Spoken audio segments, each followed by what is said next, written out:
Have you ever sat by the window with a cup of tea, watching the world move faster than you remember it ever going, and thought to yourself, is this what happiness looks like now? It's a question that sneaks in quietly, doesn't it? Not because we're unhappy exactly, but because life feels different, quieter, slower, and sometimes a little bit emptier. The house is quieter, the phone rings less, and the days can feel a bit longer than they used to. But here's the beautiful truth. Happiness after 70 isn't gone, it's just changed shape. And sometimes, to truly feel it again, we need to stop chasing what happiness used to look like and start paying attention to what really matters now. Not what matters to society, not what mattered 30 years ago, but what matters to you, right here, right now, in this chapter of your life. Today, we're going to talk about the 5 things that truly shape happiness after 70. These aren't abstract theories or empty advice. These are the things that, when nurtured daily, quietly but powerfully change how you feel when you wake up in the morning. They make the ordinary days feel a little more special, and the tough ones feel a little more manageable. And I want to start with the first one. It's one you might not expect, but it's at the core of everything else. Feeling needed, yes, needed, like your presence matters. Like someone out there still counts on you, still lights up when they see your name or hear your voice. After 70, many of us retire from work, our kids have grown and maybe even moved far away. The roles that once gave us a sense of duty, mother, father, employee, community member, can fade, but the human heart still craves purpose. It still wants to feel seen and valuable. Maybe you're thinking, but who needs me now? The answer is, more people than you realize. A neighbor who lives alone, a grandchild who lights up every time you call, even a local shelter or school who would treasure your time or wisdom. Happiness starts to return the moment we reconnect with the feeling that we matter to someone else. It could be small, like helping a friend with their garden or sharing a recipe you love, or it could be bigger, like mentoring someone younger or volunteering. Whatever it is, it reminds you, you're still important, you're still someone who brings warmth to the world. And once that spark is lit, once you feel needed again, it leads naturally into the next thing that really fuels happiness after 70, connection. And I don't just mean casual chats or waving at a neighbor. I mean real connection, heartfelt, human, warm. It doesn't have to be a dozen friends. In fact, it's often just 1 or 2 people that make all the difference. People you can talk to without pretending. People you can laugh with or even cry with, without feeling like a burden. After 70, many friendships drift. People move, some pass away, and suddenly, loneliness creeps in, not always loudly, but subtly. Like an empty chair at the dinner table. Like a holiday spent quietly instead of joyfully. But here's the thing. You can still build new connections at any age. I've seen people find their closest friends at 75. I've seen laughter return through new clubs, walking groups, or even online chats. Sometimes all it takes is saying yes to something new. Yes to joining a community center meetup, yes to reaching out to someone you've lost touch with, or even yes to inviting a neighbor in for tea. Happiness doesn't live in isolation. It lives in conversation, in eye contact, in hugs and shared stories. And if you're someone who feels too shy, or maybe you've been hurt or disappointed by people before, I get it. Trust can be hard, but you're not alone in that feeling. So many others your age are sitting in their homes thinking the same thing. I wish I had someone to talk to. You could be that someone. You could be the reason they smile today. And here's something I really want to say clearly. It's never too late to form beautiful, honest, life-giving relationships. Whether it's with friends, family, or even a pet, connection brings color back into our days. Now, as we're talking about what matters most after 70, let me share something that might surprise you. It's not material things. It's not what you own or how big your house is or what kind of car you drive. Those things fade. They always do. What matters, and I mean really matters, is peace. Peace of mind. Peace in your heart. Peace with your past. Peace with the choices you made, the people you've loved, the mistakes you regret. Peace with the life you've lived and the life you're still living. That kind of peace is priceless. It's what lets you sleep soundly. It's what makes a quiet afternoon feel beautiful instead of lonely. And do you know how you find it? You stop chasing perfection.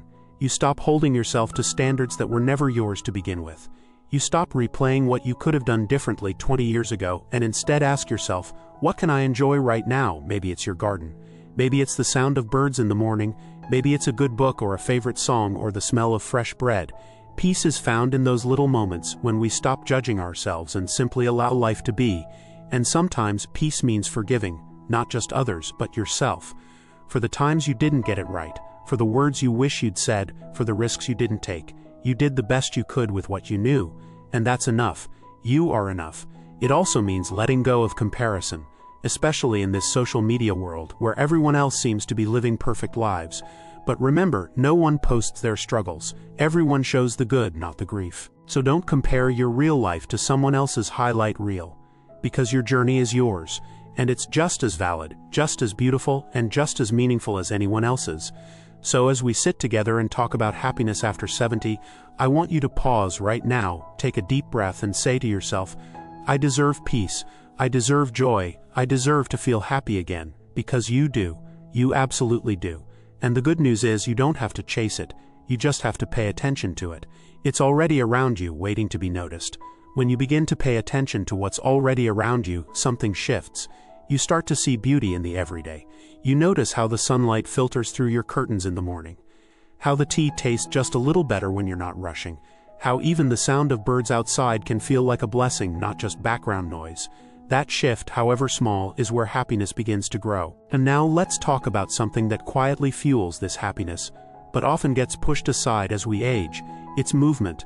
Not just physical movement, though that's part of it, but the act of engaging with life, taking action, showing up even when no one expects you to. You see, one of the biggest traps we fall into after 70 is the belief that I've done enough, or that's no longer for me. But movement, whether it's a gentle walk, a stretch in the morning, planting something in the garden, or even dancing to an old song in your living room, reminds your body and mind that you're still alive, you're still capable, and you're still here for a reason. Have you ever noticed how just a few minutes of walking in fresh air can change your mood entirely? It's not just the exercise, it's the reminder that life continues to flow, and you're part of that flow. Staying physically and mentally active doesn't mean you have to run marathons or take up intense hobbies. It just means participating, being curious, being engaged. Maybe it's learning something new, like a new recipe or a craft you've never tried. Maybe it's starting a small journal where you jot down your thoughts, or even writing letters to people you love. Each of these simple acts is a form of movement, forward motion, and happiness is found in that motion. Staying still for too long, emotionally or physically, can create heaviness, not just in the body, but in the heart. That's when the days start to blur. That's when we feel stuck, but the smallest spark of movement can break that feeling, even if it's as simple as waking up and saying, today I'm going to water my plants and play my favorite song. That's enough. That's participation.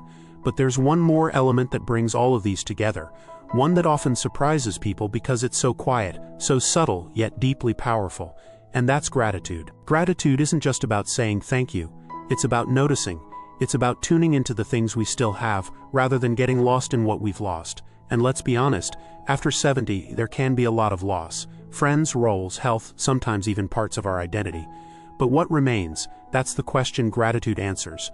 What's still here? Your smile, your memories, your favorite foods, that story you love to tell, the scent of your favorite soap, the way your chair creaks when you sit in it. These tiny details, these overlooked gifts, are the building blocks of happiness. And here's the magic of gratitude. The more you practice it, the more it grows. It's like a muscle. At first it might feel silly or forced to write down 3 things you're thankful for each day.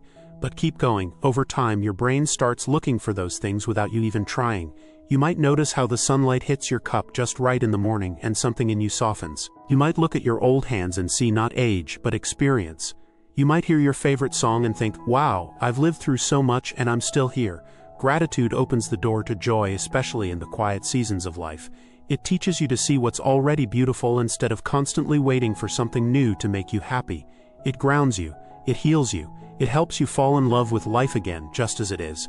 And you know what ties all of these pieces together? Feeling needed, deep connection, peace, movement, and gratitude. It's the courage to embrace this stage of life, not as the end, but as something entirely new. A chapter with its own wisdom, its own rhythm, its own unique kind of freedom. Because that's what so many people miss, the freedom that can come after 70.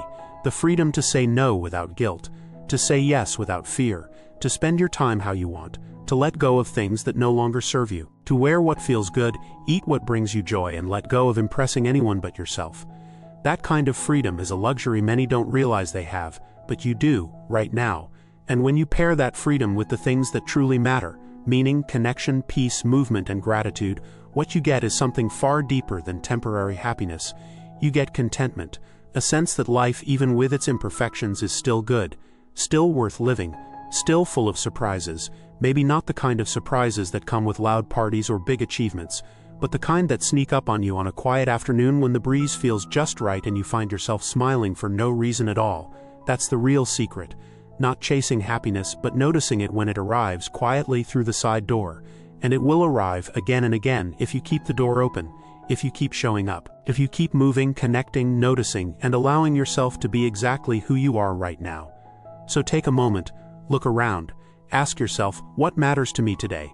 Because that's where your happiness lives now. Not in a far-off dream or a perfect memory, but in the gentle, everyday decisions to focus on what makes life feel full, right here, right now. When you ask yourself what really matters today, you begin to live with more clarity, more intention. It's no longer about what you should be doing. It's about what actually brings you joy now. And one of the most powerful things that brings lasting happiness after 70 is letting go of emotional clutter. You know what I mean? The old arguments you still replay in your head. The people who let you down years ago. The things you wish you'd done differently. That heavy suitcase of what-ifs and if-onlys that we carry with us for decades. It doesn't feel heavy all the time, but when you sit quietly for long enough, it starts to press on your chest a little, make your shoulders sag a little, and suddenly you realize you've been holding on too tight for too long. Here's the truth. Forgiveness isn't about excusing bad behavior. It's about freeing yourself from being emotionally tied to things that can't be changed. You deserve that freedom. After everything you've been through, after all the seasons you've survived, you deserve to feel light again. And yes, sometimes it's not about forgiving others, it's about forgiving yourself, for the mistakes you made when you didn't know better, for the times you were just doing your best but still fell short. Maybe you were too hard on your children. Maybe you stayed in a job too long. Maybe you wish you hadn't let a certain person drift away. But you're not the same person now, and you don't have to carry that old version of yourself around like a burden.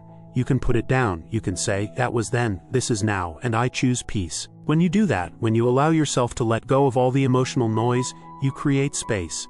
And into that space comes something beautiful. Presence. Being present is one of the greatest joys of later life. You've seen enough to know that rushing doesn't make the good things come faster. You've loved and lost enough to know that moments are fleeting. And now you finally have the time to be with life, not to chase it, not to control it, just be with it. The way the breeze brushes your skin on a slow walk, the way your hands move when you knead dough or turn the pages of a well-loved book, the way a laugh bubbles up when your grandchild says something silly. These are not small things. These are everything. You might notice that when you stop dwelling on the past or worrying about the future, your senses come alive again. Food tastes better, music feels richer, conversations get deeper. Life becomes less about waiting for the next big thing and more about enjoying the simple, sacred now. And when you're present, something else happens. Your heart opens again. Too often people think aging means closing off, that it's a time to retreat, to become more private, more withdrawn. But that doesn't have to be your story. In fact, one of the biggest secrets to happiness after 70 is opening your heart wider than ever before. To love freely, to express yourself without holding back, to say I love you when you feel it, to give compliments generously, to offer help even when it's not expected, to let tears come when they need to, and to let laughter rise up from your belly without apology. There's something radiant about people in their 70s, 80s, and even 90s who still love openly. It's as if they've cracked the code. They realize that love isn't a limited resource. The more you give, the more you have, and it doesn't have to be romantic love. It can be love for a friend, for nature, for a memory, or even for yourself. That's what keeps you young inside. Not creams or supplements or any magical cure. It's love. It's staying soft in a world that tries to harden you. It's keeping your heart available even after it's been bruised. That vulnerability, that openness, that's what connects you to life in the most real way. So if you've been guarding your heart, if you've been living behind emotional walls, I invite you, just gently, to lower them a little. See what happens when you say what you feel, when you write that letter, when you call someone just to say, I've been thinking about you. You don't need a reason to love. You just need the willingness to try. And maybe most of all, you need to love yourself. Because too many people spend their entire lives looking after others but forget to show kindness to the one person who's been with them through it all, themselves. So here's a little reminder. You've made it through decades of joy and heartbreak, wins and losses, changes and challenges. You've kept going, you've adapted, you've grown, you've learned. You are wiser now, stronger, and still capable of joy. Be proud of that. Be proud of you. When you give yourself that kind of compassion, it ripples outward. It affects how you move through your day, how you talk to others, how you treat your body, how you see your life story. You stop looking for happiness in what's missing, and you start finding it in what's already here. Because here's what no one tells you. Happiness after 70 doesn't come in loud packages. It's quiet. It's the softness in your steps, the comfort of a routine, the freedom to rest, the pride in knowing you've lived, and that you're still living. You've earned the right to slow down and savor, to choose joy on your terms, and more importantly, you have the right to believe that more joy is still possible. That this chapter of life isn't about decline, it's about depth, and depth is where the real treasures live. So don't be afraid to go deep, to ask yourself what fills your soul, to change course if you need to say no to things that drain you, and yes to things that fill you up. And remember, you're not alone on this path. There are millions of people your age around the world who are waking up each day asking the same questions, wondering how to feel more alive, wondering what really matters now. And together, you are all rewriting the story of what aging looks like. Not faded, not forgotten, but full. Full of heart, full of courage, full of quiet happiness. You are not alone. That's something I want to say again with real weight behind it. Because even though this stage of life can sometimes feel isolating, the truth is, there are so many others just like you, people quietly longing for the same things, to feel joy again, to feel seen, to live with purpose and peace. And the most beautiful part is that your happiness, your peace, your joy, it's not behind you. It's still ahead, still within reach, still waiting to be claimed. That's the gift of this chapter of life. You finally have the space to choose what you allow in, and what you let go of. You don't have to prove anything to anyone anymore. You don't have to live according to someone else's timeline. You get to rewrite the rules, and you get to focus on what actually matters. So as we bring all of this together, I want to gently remind you of what we've uncovered so far. That true happiness after 70 isn't found in things or accomplishments. It's found in presence, in meaning, in love, in forgiving yourself, in showing up for life in whatever way you still can. And above all, in honoring what you need, not what others expect. Because you've spent much of your life being there for other people, raising children, supporting partners, working hard, giving, and now it's time to give something back to yourself. Not in a selfish way, but in a necessary way. It's okay to say, what do I want today? It's okay to have slower mornings. It's okay to say no to noise and yes to peace. You've earned that, and you don't have to apologize for claiming it. What really matters now is how you feel when you wake up. Are you content? Are you calm? Do you feel proud of how far you've come? If the answer is yes, then let that be enough. And if the answer is no, then know this. You still have time to shift it. It's never too late to add joy to your days. It's never too late to reach out, to reconnect, to reignite your spark. Even the smallest changes, like creating a morning ritual, keeping a gratitude journal, walking a little more, calling someone you care about, can begin to tilt your entire life toward happiness again. Don't underestimate those small things. They matter. You matter. And this moment matters. And maybe you've had days recently where you thought, is this it? Is this all that's left? Let me tell you, no, this is not it. This is the beginning of something new. Maybe quieter, yes. Maybe gentler. But also wiser, deeper, and more grounded. There's something profoundly special about the happiness that comes after 70. It's not loud. It's not performative. It's not about proving or chasing or showing off. It's the kind of happiness that comes from simply being okay with yourself, with your story, with the life you've built. And that kind of happiness doesn't get enough credit, but it's the one that lasts. So I want you to think about what truly brings you that kind of peace, not just temporary fun or distraction, but the kind of peace that helps you breathe easier, that makes you smile to yourself when no one's watching. Maybe it's time spent in the garden, or writing letters to old friends. Maybe it's reading on the porch or listening to the wind. Maybe it's prayer or music, or sitting quietly with someone who understands you. Whatever it is, hold on to it, prioritize it, because that's your soul speaking, and it's telling you where happiness lives. And please remember, you don't have to do everything at once. You don't need to master all of this overnight. Some days will be slower. Some days will feel harder. That's okay. Aging isn't a straight road. Some days are bright. Some are cloudy. But the direction you're going, the direction toward wholeness, peace, meaning, that's what matters, if no one else has told you lately. You are doing a beautiful job. You're still here, still learning, still growing, still loving, still becoming. And no matter what your past has looked like or what challenges still lie ahead, your life is still worthy of joy, of laughter, of softness, of peace. You don't have to earn it anymore. You only need to welcome it. So take a moment now, close your eyes if you want. Take a deep breath, and say to yourself, not with pressure but with love, I am allowed to be happy. I am allowed to feel joy again. I am allowed to make the rest of my life as beautiful as I can, because it's true. And as you move forward, maybe you'll walk a little lighter, maybe you'll smile a little more, maybe you'll reach out to someone you've been thinking of, or maybe you'll sit in stillness, appreciating the gentle miracle of this exact moment. Whatever you choose, know that you are not walking this path alone. There is a whole community of people, just like you, reclaiming their joy one day at a time. And if this message touched you, if it helped you feel seen or lifted your heart even a little, I'd love to hear from you. Share your thoughts in the comments. Tell us what happiness means to you now. Tell us what helps you stay grounded. Let your wisdom become someone else's light. If you haven't yet, go ahead and like this video. It helps more beautiful souls like you find it. And of course, subscribe to our channel, Reclaim 60+, where we talk about living your best, most meaningful life, at any age. Because here we believe that growing older isn't about fading, it's about rising into who you were always meant to be. So here's to you, to your journey, to your joy, and most of all, here's to living your best life starting right now.